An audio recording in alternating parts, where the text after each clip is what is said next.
नमस्कार दोस्तों। मैं आप सबका उन्नति एस्ट्रो वाला के YouTube चैनल पर बहुत बहुत हार्दिक स्वागत करता हूं। आज मैं आपके साथ मंगल ग्रह यानी मार्स ग्रह आपकी कुंडली में कहाँ बैठा है और किस प्रकार का रिजल्ट दे सकता है उसके बारे में कुछ बातें शेयर करूंगा। क्योंकि मैं भृगुनंदी नाड़ी और वैदिक एस्ट्रोलॉजी दोनों को इन्वॉल्व करके ये कुछ चीज़ें आपको बताने जा रहा हूँ। जो लोग वैदिक एस्ट्रोलॉजी से प्रैक्टिस करते हैं उनको भी ये चीज़ें लगती हुई अपने चार्ट पर दिखाई देंगी, और जो लोग भृगुनंदी नाड़ी का उपयोग करते हैं उनको भी ये चीज़ें वहाँ पर होती हुई दिखाई देंगी। तो जो लोग भृगुनंदी नाड़ी और वैदिक एस्ट्रोलॉजी के लिए कुछ नई चीज़ें जानना चाहते हैं या नई चीज़ों की खोज में रहते हैं, ये वीडियो शायद उनके लिए यूज़फुल रहेगी। तो दोस्तों आइए शुरू करते हैं। देखिए, मंगल जो ग्रह है वो आपकी ताकत है, जैसा कि वैदिक में कहते हैं। और जहाँ पर हम भृगुनंदी नाड़ी की बात करते हैं, जो मंगल ग्रह है ये आपके छोटे भाई का कारक हो सकता है, या आपके अगर लड़की का चार्ट है तो उसके पति का कारक हो सकता है। तो अगर इसको भृगुनंदी नाड़ी में एक तरीके से और देखा जाए तो ये आपकी बेसिकली हिम्मत है या आपका गुस्सा है। अब ये जिस राशि में बैठा होगा या जिस भाव में बैठा होगा उस संबंध में या उससे रिलेटेड आपकी चीज़ों को ये उस प्रकार का गुस्सा दिखाएगा। हाँ, ओवरऑल अगर मैरिज का कारक है, हम लोग मानते हैं कि शुक्र से हम विवाह देखते हैं, शुक्र से हम लग्जरी देखते हैं, शुक्र से हम कंफर्ट देखते हैं, लेकिन मंगल से हम ओवरऑल मैरिज का जो सुख है वो भी देख सकते हैं। आपने अभी तक ये चीज़ें इस रूप में नहीं शायद देखने की कोशिश की होगी, तो आप इस वीडियो के बाद देखने की कोशिश जरूर कीजिएगा। तो अगर मान लीजिए मंगल मेष राशि में बैठा है या मंगल आपके पहले भाव में बैठा है तो आपको ये कैसा रिजल्ट देगा।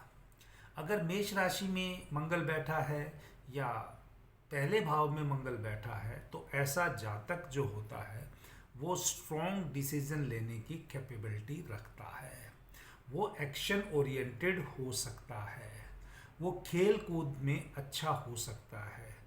हाँ, उसको गुस्सा ज़्यादा आएगा, स्ट्रिक्ट थोड़ा उसका फेस जो रहेगा उस पर थोड़ा सा स्ट्रिक्टनेस रहेगी, अपने आप को ज़्यादा प्यार करेगा। आप ये कह सकते हैं कि जैसे भीम है, उसको भीम के लिए एक वर्ड फेमस है, वो गदाधारी भीम। तो ऐसा जातक आप कह सकते हैं कि गदाधारी भीम के बराबर होगा, यानी एक सेनापति, ए वन मैन आर्मी आप उसको कह सकते हैं। तो ऐसा जातक बॉडी बिल्डर भी हो सकता है। ऐसा जातक जो उसका नेचर होगा मिलिट्री के जर्नल की तरह हो सकता है। ओवरऑल शॉर्ट टेम्पर्ड और एग्रेसिव इसका कहीं ना कहीं फीचर रहेगा, जहाँ पर भी ये जिस भी राशि से संबंधित उसको रिजल्ट देगा। लेकिन अभी हमने यहाँ पर मेष राशि या पहले भाव से संबंधित ही बात की है। अब मान लीजिए अगर मंगल जो है वो 2 नंबर राशि यानी वृषभ राशि में बैठा हुआ है या आपके सेकंड हाउस में बैठा हुआ है, टॉरस साइन में है मार्स, तो ऐसा जातक है जो ऊंचा बोलेगा, वो लाउड बोलेगा, मतलब उसकी वॉल्यूम थोड़ा ज़्यादा होगी। वो फाउल लैंग्वेज तो मैं नहीं कहूँगा, लेकिन वो अब्यूजिव टाइप का नेचर हो सकता है, रफ टॉकिंग हो सकती है, रूड हो सकती है। थोड़े सॉफ्ट शब्द मैं यहाँ आपको यूज़ करने की कोशिश कर रहा हूँ। प्रॉपर्टी से संबंधित उसका काम हो सकता है। तो या वो पैसा जो है वो ज़मीन से कमा सकता है। मैंने ऐसा चार्ट में देखा है जिनका मार्स यहाँ पर है, वो लोग इससे काम कर रहे हैं। थोड़ा खाएगा, जल्दी स्पीड से खाएगा, या आप ये कह सकते हैं वो थोड़ा सा बात जो है तेज़ी से करेगा। देखिए, और ग्रहों की युति हो जाए, और ग्रहों की दृष्टि हो जाए, शुभ ग्रहों की दृष्टि हो जाएगी उसके ऊपर, चाहे वो भृगुनंदी नाड़ी वाली दृष्टि हो, चाहे वो वैदिक एस्ट्रोलॉजी वाली एस्पेक्ट्स हो या दृष्टि हो या ग्रह संबंध हो, तो उसी प्रकार थोड़े से रिजल्ट यहाँ पर चेंज हो जाएंगे। लेकिन जैसा अभी तक हम जानते हैं कि जो मंगल है वो तीसरे भाव का कारक भी माना गया है, तो वहाँ पर आपने देखा होगा वो उसके लिए अच्छा रिजल्ट देता है। वो अच्छा रिजल्ट देता है, वो हार्ड वर्क करने के लिए, अग्रेसिव वे में काम करने के लिए देता है। बट ऐसा जातक जिसका मंगल तीसरे भाव में हो, आप देखिएगा ऐसे जातक को अपना ट्रू पोटेंशियल पता नहीं होता, यानी उसमें कितनी काम करने की ताकत है और कितना बड़ा वो काम कर सकता है, उसको ये अपना खुद एहसास नहीं होता। उसको दूसरे बंदे के द्वारा एहसास को जागृत करने की ज़रूरत पड़ती है। बट मैंने ऐसा देखा है कि तीसरे भाव में मंगल खिलाड़ी के अलावा जो शेफ़ होते हैं उनके लिए भी बहुत अच्छा चीज़ काम करती है मंगल तीसरे भाव में। या मंगल जेमिनी में आप कह सकते हैं, तो ऐसा जातक जो होता है वो काम जहाँ वेपन्स बनते हैं, औजार बनते हैं, वहाँ पर कर सकता है। अब Mars in fourth house, Mars in fourth house या मार्स इन कैंसर साइन एक तरह से डेबिलिटेड पोजीशन है। अगर आप वैदिक की बात करेंगे तो शायद वो उसको अच्छा नहीं मानेंगे। चौथा भाव प्रॉपर्टी का है, मदर का है, ब्रदर का है, यानी इन सब चीज़ों से उसके इशू हो सकते हैं, इनके साथ उसके रिलेशनशिप अच्छे ना हो। तो ओवरऑल ये कह सकते हैं कि फाइट्स होने के उसके जीवन में संभावनाएं रहेंगी। लेकिन अगर हम भृगुनंदी नाड़ी की बात करें तो भृगुनंदी नाड़ी में ऐसे जातक को अगर वो केयरिंग वाला अपना एनर्जी है जो केयरिंग में काफ़ी लगाता है, तो उस जातक को बहुत अच्छा रिजल्ट मिल सकता है। या आप कह लीजिए कि शरीर से वो पसीना निकालता है। तो इस तरह की चीज़ें मैंने यहाँ पर अच्छे रिजल्ट देते हुए भी देखी है, यानी मार्स इन कैंसर साइन। अगला जो है मार्स इन फिफ्थ हाउस या मार्स इन लियो, बड़े पैशनेट जातक होते हैं, चाहे लड़का हो चाहे लड़की हो। ये जिनका फिफ्थ हाउस में रहता है मार्स, वो बड़े पैशनेट होते हैं। फिफ्थ हाउस एजुकेशन का भी मानते हैं, और भृगुनंदी नाड़ी में एक तरह से लियो साइन को हम लीडरशिप के लिए मान सकते हैं। सूर्य की राशि है बेसिकली। तो यहाँ पर जो जातक होता है वो टेक्निकल फील्ड में काम कर सकता है, उसकी एजुकेशन जो टेक्निकल होगी। बी प्रिसाइज अगर हम बात करें तो इंजीनियर होने की संभावना ज़्यादा है एज़ कम्पेयर टू आप अदर प्रोफेशंस की। लेकिन प्रोफेशनल एजुकेशन उसकी ज़रूर होगी, टेक्निकल एजुकेशन ज़रूर होगी, चाहे डॉक्टर हो। डॉक्टर के लिए और ग्रह भी 2-3 इम्पैक्ट डालते हैं, लेकिन मार्स इंजीनियरिंग में इटसेल्फ एक प्रोफेशनल जो टैलेंट है, जो स्किल का काम है, वो दे सकता है। तो इसलिए मैंने ऐसा कहा। स्कूल लेवल पे जातक खेल में अच्छा होता है, फिफ्थ हाउस इन मार्स। बाद में वो अच्छा करेगा कि नहीं करेगा वो बाद की बात है। इसके दुश्मन इससे, मैंने ऐसा देखा है फिफ्थ हाउस में अपने आप ही ऑटोमेटिकली ऐसे जातक के एनिमी अपने आप ही डिफीट हो जाती है उनकी। हाँ, ये डिफीट करने की कोशिश ना करें, वो एक समय आएगा वो अपने आप ही इसके एनिमी वैनिश हो जाएंगे। और फाइट्स ना करें, एंगर में ना करें, पर एंगर इशू हो सकते हैं, और कोई और मैलेफिक प्लैनेट का असर हो तो और भी ज़्यादा हो सकते हैं। सिक्स्थ हाउस में मार्स बेसिकली पराक्रम और एनिमी दोनों के बीच की एक रिलेशन को, कड़ी को जोड़ता है। तो यहाँ पर जो एनिमी है ये बंदा अपने पराक्रम से डिफीट करता है। फिफ्थ हाउस के केस में या लियो के केस में ऐसे जातक को अपने एनिमी को डिस्ट्रॉय करने की ज़रूरत नहीं है, वो गॉड ब्लेसिंग से अपने आप ही स्पोर्ट से हट जाएंगे जीवन से, ऐसा मैंने देखा है। हाँ, ये सिक्स्थ हाउस में मार्स हैं, वो जातक कंपटीशन के लिए बहुत अच्छा है, दूसरों की हेल्प करने के लिए अच्छा है। ये दूसरों की हेल्प इतने लेवल तक कर देते हैं कि उससे कई बार अपना ही नुकसान उठा लेते हैं। तो इस चीज़ का इनको ध्यान रखना चाहिए। इनको चोट वगैरह लगने के, कट वगैरह पर्टिकुलर लगने के चांसेस भी यहाँ रहते हैं। और अगर मार्स इन वर्गों की अगर हम बात करें, छठे में जो कन्या राशि की बात करें, भृगुनंदी नाड़ी में देखें, तो हम ऐसा कह सकते हैं कि इसकी ताकत जो है हमेशा नॉलेज एक्वायर करने में ज़्यादा लगती है। अगर हम बात करें मार्स इन सेवन्थ हाउस को यानी लिब्रा यानी बैलेंस का जो सिंबल भी है, तो ऐसे जातक को अपनी ताकत का यूज़ जो है बैलेंस में करना चाहिए, बैलेंस वे में करना चाहिए, तो इसको काफ़ी अच्छे रिजल्ट मिलते हैं। 7th हाउस अगर हम बात करें तो शुक्र की राशि है, और 7th हाउस को आपके पार्टनर के लिए भी बड़ा इम्पोर्टेंट माना जाता है। तो या आपका जो समाज में इज्जत है या लोगों के बीच में आपकी जो इज्जत है उसको भी 7th हाउस से या 7th साइन से हम देख सकते हैं। तो ऐसा जातक क्या होता है कि वहाँ पर डोमिनेट करने की कोशिश करता है, चाहे बिजनेस में हो, चाहे वो स्पाउस यानी अपने हस्बैंड या वाइफ जो भी है, लड़का है लड़की है, अगर आप इसको देखें तो वन ऑफ द पोजीशन है जहाँ पर शादी ब्याह के टाइम पे हम बच्चे को, कुंडली को मांगलिक और नॉन मांगलिक कहते हैं। तो वो तो यहाँ इसका विषय नहीं है आज की क्लास में, लेकिन ये जातक के लिए थोड़ा सा इस तरह के रिजल्ट देता है। अब दूसरी बात यहाँ पर मैंने ये भी देखी है, ऐसे जातकों को दूसरे को पैसा और प्रॉपर्टी नहीं देनी चाहिए। 7वें भाव में मंगल या मार्स इन लिब्रा, ऐसे जातक को दूसरों को मनी देने से बचना चाहिए।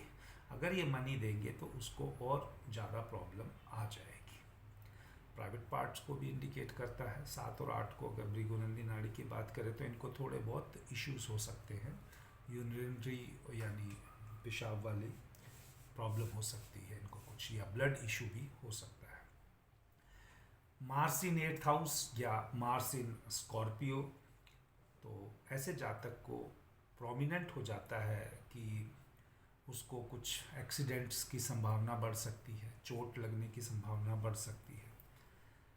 हाँ, क्योंकि वो बोन्स का जो पेन है जो 8th हाउस से देखते हैं, सैटर्न यहाँ कारका है और यहाँ मार्स आने से ऐसे जातक को बोन्स की या मसल्स की जो कुछ पेन रहती है वो भी हो सकती है। जातक को हिडन फियर्स भी हो सकते हैं, कुछ डर लगता रहता है उसको इवेंट होने का, और उसके अंदर थोड़ी सी कमी पाई जाती है अपने कर्ज को दिखाने की। तो 8th हाउस में मार्स थोड़ा सा नेगेटिव रिजल्ट देता है, या मार्स इन स्कॉर्पियो थोड़ा नेगेटिव रिजल्ट देता है। मार्स इन 9th हाउस, मार्स का काम है प्रोटेक्ट करना, तो 9th हाउस और सेजिटेरियस साइन या धनु राशि, ये सब धर्म की राशियाँ आप कह सकते हैं। आपके बॉस का, आपके पिताजी की राशि भी है, तो जो हम इससे इंडिकेट देख के देखते हैं तो इंडिकेट करने की बात है अगर वैदिक की बात करें। और 9 में माँ भृगुनंदी नाड़ी के हिसाब से आप बेसिकली कह सकते हैं Sagittarius sign is an allrounder sign. तो ऐसा जातक जो है वो हर प्रकार का सुख सुविधाएं वाला हो सकता है, धर्म के लिए भी अच्छा होता है, पिताजी के लिए भी अच्छा होता है, गुरु के लिए भी अच्छा होता है, और उसके लिए धन की पोजीशन भी अच्छी मानी गई है। जातक फॉर्मली ड्रेसअप भी रहता है और डिसिप्लिन में भी रहता है, और ऐसा हो सकता है कि उसके परिवार में, देखिए पहले तो अगर पुराने टाइम की बात करें तो हम कह सकते हैं मार्स इन सेजिटेरियस की जातक हो सकता है फ्रीडम फाइटर फैमिली से हो, बट आज के डेट में हम ये कहें तो हम ये कह सकते हैं कि हो सकता है कि वो कुछ यूनिफॉर्म वाली फैमिली से हो, जैसे या पुलिस वाली बैकग्राउंड में उसके पेरेंट्स हो सकते हैं, दादा पिताजी उसके पुलिस में हो सकते हैं या आर्मी में हो सकते हैं, इसकी संभावना अधिक बढ़ जाती है।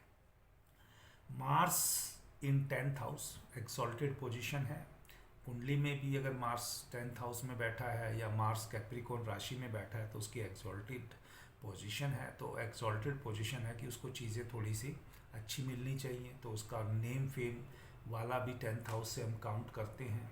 और बेसिकली अगर कहा जाए तो मार्स इन 10th हाउस या मार्स इन कैप्रिकॉर्न एक अच्छी पोजीशन है, उसके प्रोफेशन के लिए भी अच्छा है।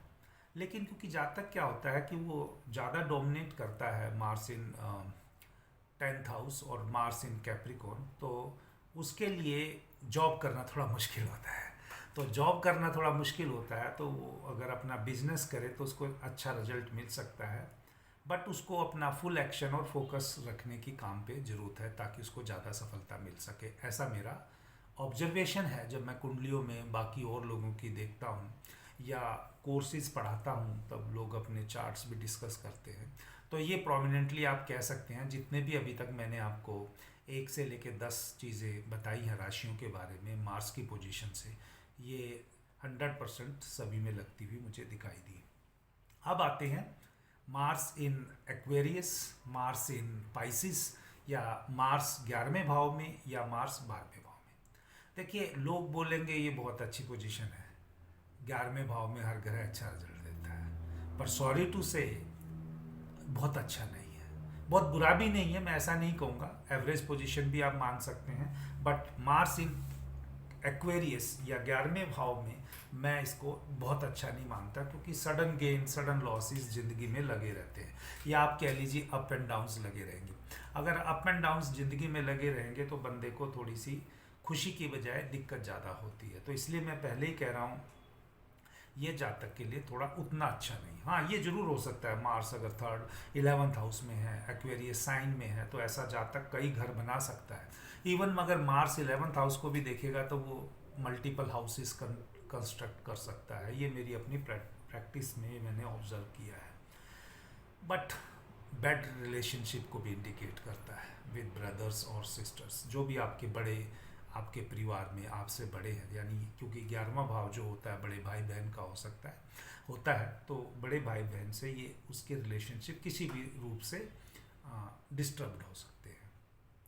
मार्स इन 12th हाउस, ये मार्स इन एक्वेरियस से भी ज़्यादा खराब है।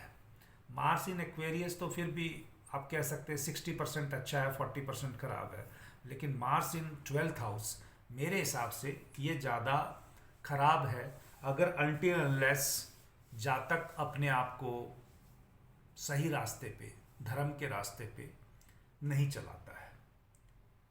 देखिए, 12वां भाव आइसोलेशन का है, टैक्स से रिलेटेड गवर्नमेंट से प्रॉब्लम जो होती है उसके लिए भी हम देख सकते हैं, और पति पत्नी की जो रात में सोने से पहले बिस्तर पे कहते हैं बेडरूम फाइट्स जिनको कहते हैं, उनको भी इंडिकेट करता है 12th हाउस, क्योंकि बेडरूम है आपका सोने का और मार्स वहाँ पे बैठा है, तो आप अपने स्पाउस से लड़ेंगे जरूर सोने से पहले। दिन भर चाहे आपके अच्छे रिलेशन हो, लेकिन सोते टाइम किसी भी बात पे, चाहे सेक्सुअल हो या फैमिली कोई हो, उस चीज़ को लेके आपकी फाइट रहेगी।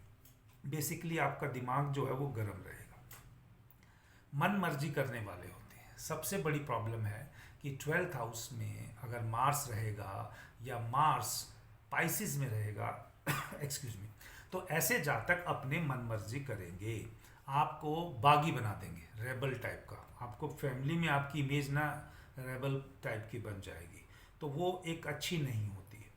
हो सकता है कि बॉडी बिल्डिंग हो, या अगर वो बॉडी बिल्डिंग नहीं करता है, अपनी हेल्थ इश्यूज उसको आ जाएंगे, तो ऐसे जातक को 12th हाउस वाले को अपना एक्सरसाइज वगैरह करते रहना चाहिए, धर्म के काम करते रहना चाहिए, उसको लगातार इन सब चीज़ों को इस तरह से अपनी एनर्जी को करनी चाहिए कि उसको पॉजिटिव रिजल्ट मिलते रहे। एक तरह से आप कह सकते हैं कि एवरेज या बिलो एवरेज पोजीशन है मार्स इन 12th हाउस की। और मार्स 12th हाउस में सबसे पहली पोजीशन है जहाँ पे हम मांगलिक को निकालते हैं, तो अगर वो वहाँ पे उसकी वेटेज निकाली जाए, तो इसलिए उसको मैरिज में इतनी प्रॉब्लम नहीं है कि उसको मैरिज नहीं होगी, मैरिज होगी, लेकिन क्योंकि वो फर्स्ट पोजीशन है मांगलिक वाले केस में, तो इस करके वहाँ पर उसको हैप्पीनेस में कमी रहेगी। अगर उसको अपनी हैप्पीनेस फिर उसके अपने हाथ में ही है, अब वो चाहे अपने कर्मा सिद्धांत नियम के हिसाब से करे, चाहे वो रेमेडी करके करे, चाहे अपनी बॉडी को मतलब इस तरह से यूज़ करे कि उसकी नेगेटिविटी बॉडी से जो निकल जाए।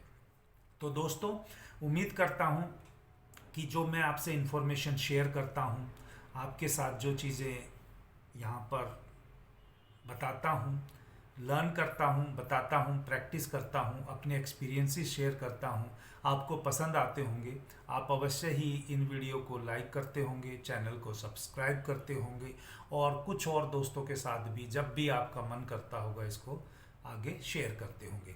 एक बार फिर इस रिक्वेस्ट के साथ, अगर आप भृगुनंदी नाड़ी, वैदिक astrology, numerology, KP astrology, persona कुंडली और गुण मिलान यानी मैरिज मेकिंग के अगर कुछ कंसेप्ट सीखना चाहते हैं, कोर्सेज ज्वाइन करना चाह सकते हैं, तो उन्नति एस्ट्रो वाला एक ऐसा प्लेटफॉर्म है जहां पर आपको बाकी और प्लेटफॉर्म से काफ़ी कम कीमत पर और काफ़ी ज़्यादा डिटेल कंटेंट के साथ आपको कोर्सेज कराए जाते हैं। तो अगर आप कभी इस चीज़ की तरफ ध्यान दें तो एक बार अवश्य ही हमारी सर्विसेज का फ़ायदा उठा के देखें। जय श्री राम।